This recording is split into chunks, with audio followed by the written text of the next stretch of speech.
চলতেছে, অথচ ওখানে বলা আছে 7 বছরে, কেতাবে লেখা আছে 7 বছরে সহকারী সচিব। 18 বছরে আমি কোনো পদোন্নতি সহকারী সচিব হলাম না।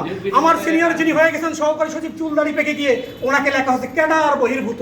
কেন? আজকে পুলিশে, আজকে গভর্নমেন্ট কলেজগুলোকে ডেমনস্ট্রেটরদেরকে পদোন্নতি যখন দেওয়া হয়, পুলিশ যখন এএসপি হয়, তখন তো ওখানে ক্যাডার বহির্ভূত লেখা থাকে না। যদি এতই লজ্জা লাগে তাদেরকে ক্যাডার বহির্ভূত লিখতে, তাহলে ওখানে ব্র্যাকেটে সচিবালয় কোনো আপত্তি নেই। আমরা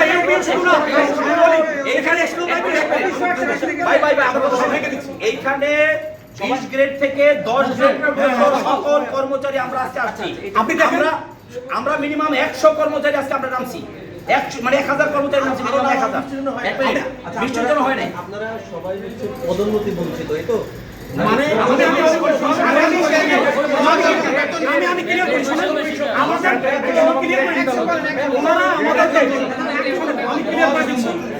আমাদেরকে 1 বার নয় 2 বার নয় একাধিকবার মিটিং করে বাংলাদেশ সচিবালয় প্রশাসনিক কর্মকর্তা অবলিক ব্যক্তিগত কর্মকর্তাকে নবম গ্রেড উন্নীতকরণ মিটিং 1 বার নয় 2 বার নয় 10 বার নয় একাধিকবার মিটিং করে আমাদের পদগুলো বাদ দিয়ে ওনারা 41টা ডিপার্টমেন্টকে আপগ্রেড।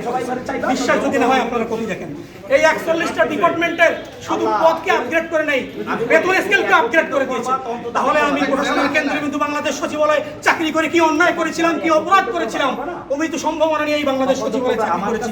আপনারা দেখেন ওনারা আমাদেরকে, আপনাদেরকে এটা কি মানে পলিটিক্যাল কারণে কি এখানে যখন মিটিং হয়, আমি বলি যখন মিটিং যখন হয় জনপ্রশাসনের কর্মকর্তা থাকেন, অর্থ বিভাগের থাকেন, ক্যাবিনেট ডিভিশন থাকেন, মিটিং হওয়ার পর ওই ফাইল কোথায় খুঁজে পাওয়া যায় না, দেখা যায় বাইরের।